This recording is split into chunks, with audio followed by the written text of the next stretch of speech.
भारत जैसे देश में जहाँ इतनी इतनी विद्याएं रही हैं, वहाँ वाले लोग अपनी विद्याओं से अपरिचित हैं। सती अनुसुईया ने भगवान परीक्षा लेने आए ना, ब्रह्मा विष्णु महेश तीनों को बालक जैसा बना दिया। और राजा की बेटी थी सावित्री। सत्यवान के साथ विवाह तो हो गया, लेकिन कितना बड़ा दुर्भाग्य था कि पति ही मृत्यु को प्राप्त हो गया। लेकिन किसी ने उसको कह दिया था कि राजा की बेटी है, कंगाल होकर के जी रही है, पर अंदर से कंगाल मत रहना। दुनिया का सबसे बड़ा राजा परमात्मा है, उसकी भक्ति करके भीतर से समृद्धि प्राप्त कर। भीतर की दौलत बहुत बड़ी दौलत होती है, सब कुछ प्राप्त कर लोगे।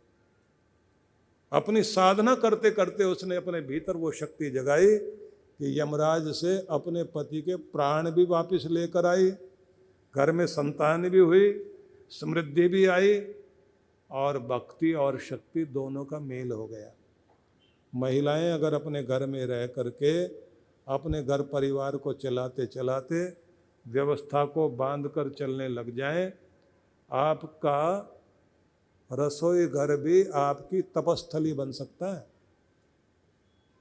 नाम जपते जपते भोजन प्रसाद बनाइए ना, और अग्नि को पहला अन्न का भाग अर्पित करना, गौ के लिए भाग निकालना, चिड़ियों के लिए, चींटियों के लिए भाग निकालना, घर के बड़ों को भोजन करा करके बच्चों को, गर्भिणी स्त्री को पहले भोजन कराएं, और अन्न की तरफ दृष्टि डाल करके उसको अमृत प्रसाद बनाइए।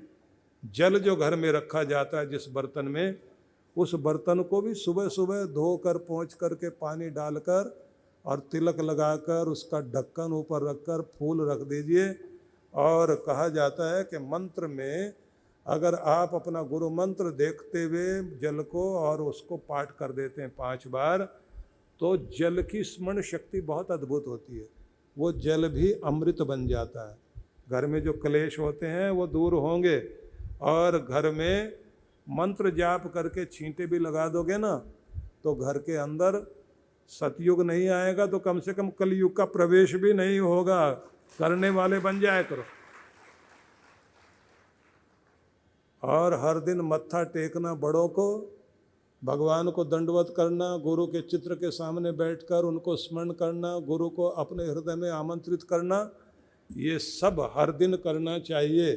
करोगे तो कृपा होगी। ये बात जरूर ध्यान में रख लीजिए कि जिसने भी अपने जीवन में ठीक नियम अपनाने शुरू कर दिए, उसके पास में एक ऐसा सुरक्षा कवच, एक प्रोटेक्शन शील्ड उसके पास इकट्ठी हो जाती है जो उसको चारों तरफ से सुरक्षित रखती है।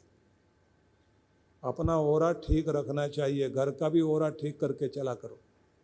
नाम जपने वालों के पास में बहुत ताकत होती है। घर को ठीक रखने की जिम्मेदारी सबकी है। सवेरे सवेरे जो जाप पाठ करते हैं आप, वो निरर्थक नहीं जाता समय। जपा हुआ नाम बहुत कल्याण करता है।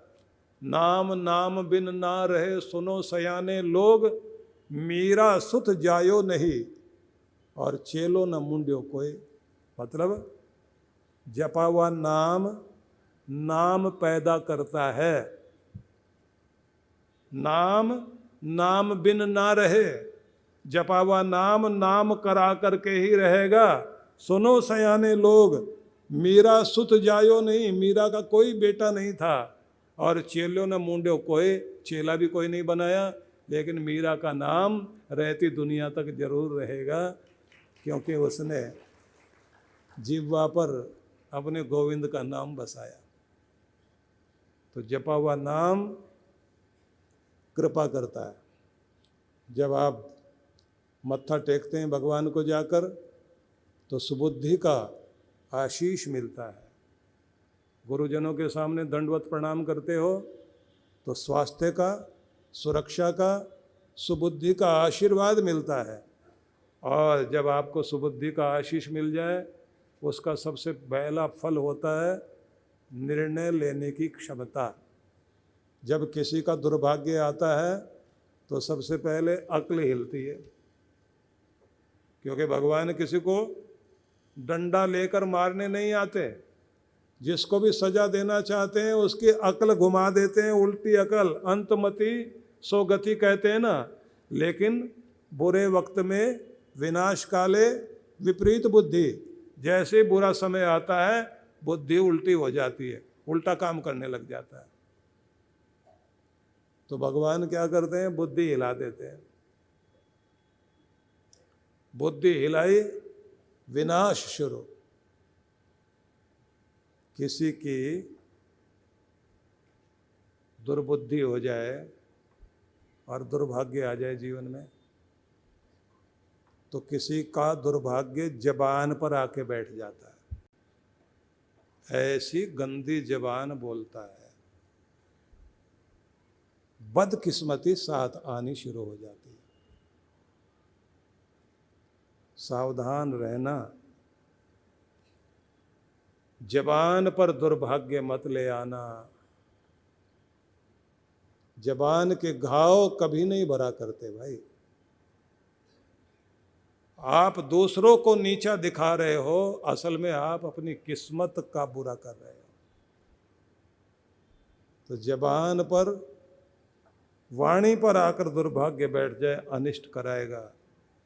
हाथ पर आकर बैठ गया तो बुरे कर्म कराएगा। पाँव में आकर बैठ गया तो बुरी जगह लेकर जाएगा। और दृष्टि में अगर दुर्भाग्य आ गया तो गलत नज़र रखने वाले बन जाओगे। और अगर दिमाग में दुर्भाग्य आ गया तो बुद्धि हिल जाएगी, उल्टा काम कर बैठोगे और हाथ से सारा सौभाग्य जाता रहेगा। बड़े बड़े लोग उजड़ गए। और अगर मन में आकर बैठ गया तो व्यक्ति एडिक्ट हो जाएगा, कोई ना कोई गलत आदत पाल लेगा। आदतों में पड़ा हुआ दुर्भाग्य बड़े बड़े घरों को तबाह कर देता है। लत लग जाए पीने पिलाने की। गिलासों में जो डूबे हैं, पैक बना के चीयर्स करते हैं ना, गिलासों में जो डूबे हैं न उभरे जिंदगानी में, हजारों बह गए इन बंद बोतलों के पानी में। न जाने कितने कितने लोगों ने जिंदगी खराब कर ली अपनी। हम तो गम गलत करने के लिए पीते हैं, ठीक है भाई पियो। किसी दिन ऐसी स्थिति आ जाएगी जिंदगी ही गलत हो जाएगी, क्योंकि आदत पड़ गई।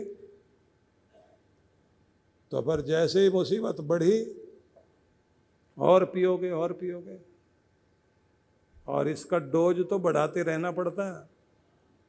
पहले हम इसे पी रहे थे, बाद में ये हमको पीना शुरू करती है और फिर नहीं छूटती। फिर तो मान सम्मान सब कुछ छीन ले जाती है। अंगूर में निहा थी पानी की चंद बूंदें। बहुत अंगूर उगता है इधर तो। अंगूर में निहा थी पानी की 4 बूंदें, जब से खिंच गई तलवार बन गई। और क्या काट गई? मान सम्मान, प्रेम, रिश्ते, खुद का व्यक्तित्व, पर्सनैलिटी को ही डूबो बैठी। तो इसलिए जब दुर्भाग्य आता है, आदत में आकर बैठ जाए, गलत आदतें पड़ जाएं, तो जिंदगी, घर, परिवार, रिश्ते, नाते सब खराब हो जाता है। लेकिन जैसे किसी के खेत में बंजर जमीन हो और एक खुदाई करने से पानी का कुआं निकल आए, पानी निकल आए वहाँ, तो सारी बंजर जमीन को वो हरा भरा कर देता है। ऐसे ही कोई धार्मिक सच्चा परमात्मा का भक्त, गुरु का भक्त अगर किसी घर में हो तो पानी के कुएं की तरह पूरे कुल को हरा भरा कर देता है।